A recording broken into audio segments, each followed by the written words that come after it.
Hey team, I just wanted to make a quick video for you today about a few things that I have been thinking a lot about recently and that I feel like might help you as well. Um, I just want to say that if you feel like you're struggling or if you feel like, these winter months are really hard, that's not unusual. It is not abnormal. We are all feeling it right now.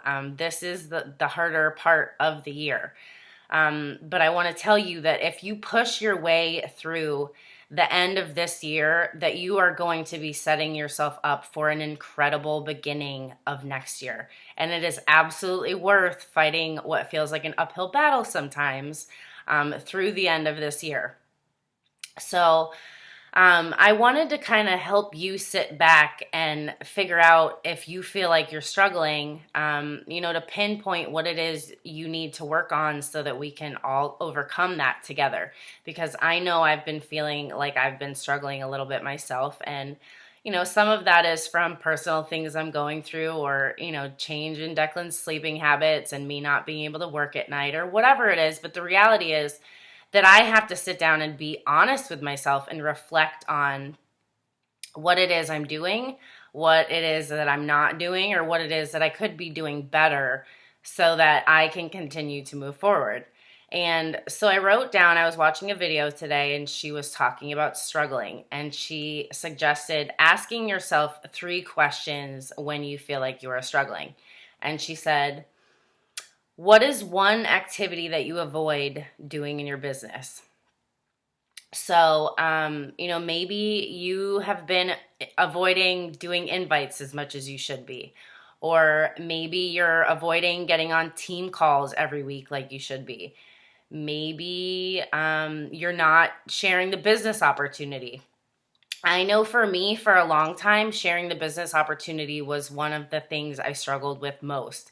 I had no problem inviting to challenge groups or starting conversations or inviting to free groups. But when it came down to the business opportunity, I, in the beginning especially, felt like I didn't have enough success to speak to the opportunity. And the reality is, you have to speak to the opportunity and bring people along with you so that you can start to grow your team and start to have success. So, take it from me that it is never too soon and that you should be sharing that opportunity with anybody and everybody that you can get it to, because it has changed my entire life. I'm seeing it change a lot of your lives, and we are doing people a disservice if we are not sharing and inviting. So back to that first question, ask yourself and be honest, what is it that you are avoiding doing in your business? And then, sit down and think, how can you work to be consistent doing that every single day? The second thing is, what activity in your business do you waste too much time on?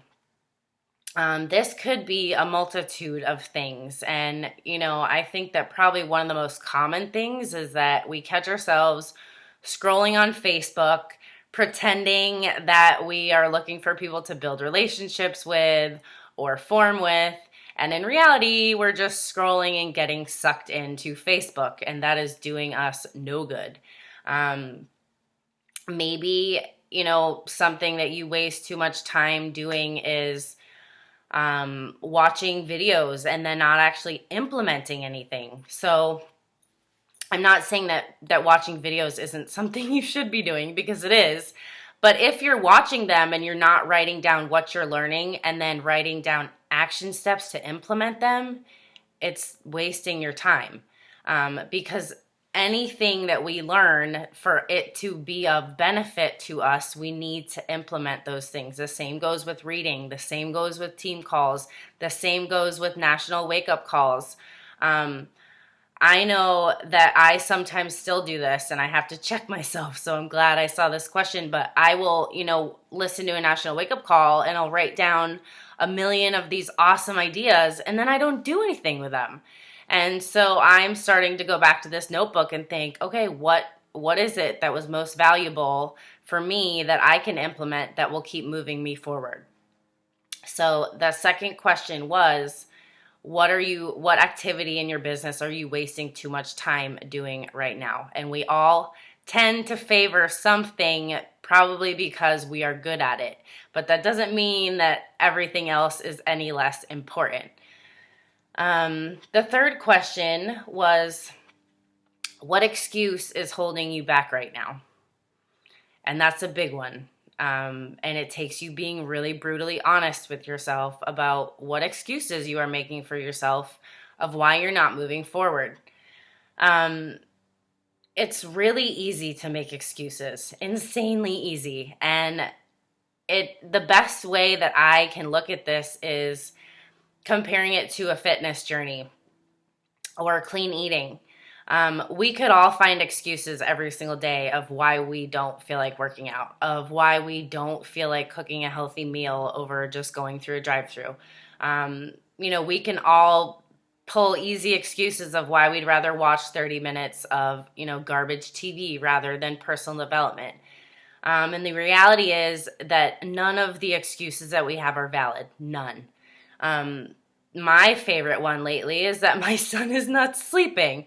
He is rarely napping, going to bed way later at night, which has cut out a lot of my work time. And for the past 2 weeks, I've just been saying, well, it's not an excuse. I just don't have that time. But the reality is I have to find the time, and I have to make the time just like I always have for the past almost 2 years. And that takes being resilient and being honest with yourself that as you go and as you grow and as things change, your schedule and your ability to balance everything in your life is going to change. So sit back and think, what excuse is holding you back right now? And it could be a million things. Maybe you say, I suck at inviting, and that's your excuse of why you're not hitting Success Club. Maybe you say, I don't know what my story is or what to share on social media. And that's not an excuse, because you can be investing in yourself every single day to really learn what it is you want to share in the world with the world, what your story really is, because we all have one. And, when you start to sit back and think about what are those excuses that are holding you back and realize those excuses are not serving us, they are just keeping us stuck. They are keeping us from reaching our potential. When we realize what those are, then we can be honest with ourselves about what we need to do to overcome them. The next thing I wrote down is I'm going to give you a few tips of how you can reach your potential, because these are things that have helped me a lot to continue to progress forward in this business. So the first thing is showing up. Team calls and national wake-up calls are a non-negotiable. They have been a non-negotiable for me since I started this business. Because if I wasn't getting on team calls every week, I wasn't learning, I wouldn't have been inspired. I wouldn't have learned half of what I know, because that's where I've learned so much.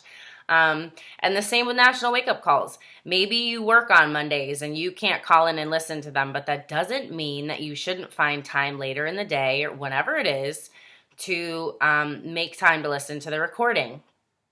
And the excuses of why you can't get on team calls, it's your kid's bedtime or it's date night or it's whatever it is, not being mean, but the reality is those excuses are no longer valid. I am a single mom, and when I started coaching, I had to figure out how I was going to sit and nurse my baby to sleep so that I could be on team calls. And if it meant keeping my camera, turned off and sitting there holding my baby, rocking him while I was on a team call, then that's what I was going to do. So make sure that you're showing up first and foremost. The second thing, do the work. So showing up is not enough. You have to actually be doing the work after you show up. So implementing what you learn, like I said, writing down action steps of how to get to where you want to be from where you are. So maybe that's saying, I want to make $1,000 a month by March. So what do you need to do to make that happen? Action steps. You could write down, I need to be hitting Success Club 10. I need to be bringing one new coach onto my team every month and helping them hit Success Club. Whatever it is, you have to write down action steps of how you're going to get to the goals you set, or you're never going to get to them, or it's going to take you way longer to get to them than if you had actually thought out the process of what it takes to reach them, right? The other part that I wrote down is to be really honest with yourself about what you need to work on. So number 1 is show up. Number 2 is do the work.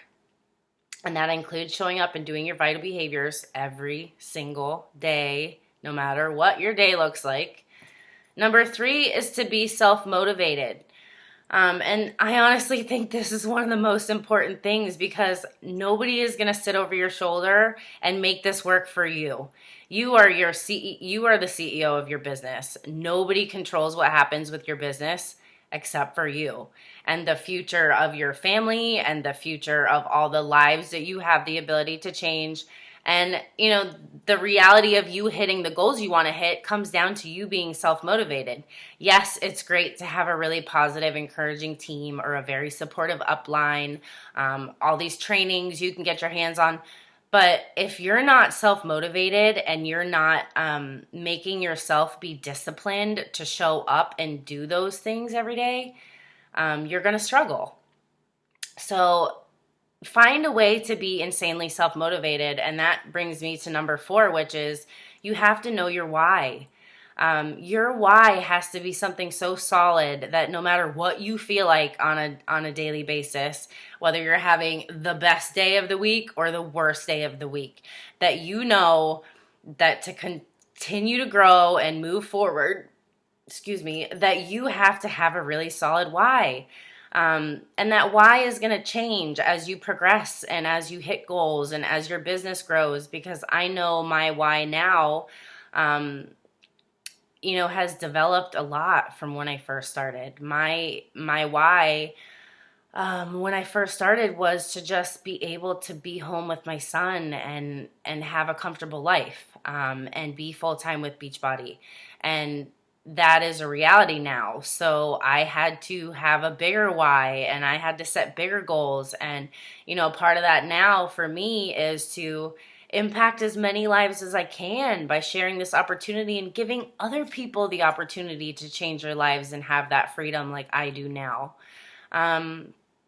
So stay focused on your why. Write down what is important to you. What is Beachbody a vehicle for you to do? What is your big vision? Sit down and dream with your family, or even by yourself like I do. What it is you really want for your life. Where do you see yourself, 2, 3, 5 years from now? Where do you see your family's future going if you keep pursuing this opportunity? And that brings me to number 5. And these were things that I learned from watching a Brittany Leggett video. She said, see the bigger picture. So although we have to be very focused and, like I said, self-dedicated and disciplined to show up every single day and do the work, the vital behaviors, the personal development, the being the product of the product, inviting, all those things that we have to do every day, we have to see the bigger picture of why we are doing them. Because if our purpose is strong enough and our vision is big enough, it will drive us to be consistent, and it becomes less of something that you have to think about and more of something that just becomes natural to you, because your drive to achieve that huge dream that you have is like a fire burning within you, that showing up and having the faith that doing all these little things every single day is going to compound to you reaching this big dream and this big goal. To have the fortitude to just carry on one step at a time and learn something new and implement something new and invest in yourself a little bit more. All those things matter, but you have to really know what that big vision is for yourself, or you're just kind of out there swimming in circles. if you know what that big vision and your big dream is for yourself, you're going to dive in the water and you might struggle and kick like hell under the surface, and you might feel like you're drowning sometimes, and sometimes you might feel like an Olympic athlete and you're swimming the backstroke and just kind of, floating along and things are going great. But the reality is, the journey is beautiful, and the journey is something we have to enjoy every single day, and we have to enjoy it by embracing what it's going to get us to, and that bigger picture that we have for our lives. So I hope that this helps you guys if you are struggling right now. Just know that it is not uncommon to have ups and downs. That is one of the things about being an entrepreneur, is why a lot of people don't do what we do, because it does take a lot of hard work, and it does take a lot of working on yourself, and it does take being self-motivated and self-disciplined and being honest with yourself about what you can work on. But when you start to kind of find your groove and you start to learn how to reflect on what it is you're doing and what you can do better and taking action steps to progress further, it is absolutely the most incredible, rewarding ride. And even better so because you're bringing others along with you. So never give up, guys. Keep the fight. Let's finish the end of 2016 strong. 2015, excuse me. Let's finish the end of the year strong, so we can set ourselves up for an incredible, life-changing 2016. Not just for us, but for all the people that we're going to find and bring along with us, because that is the beauty of this, the ripple effect we create. So get out there and dream big, guys, and do the work. Bye.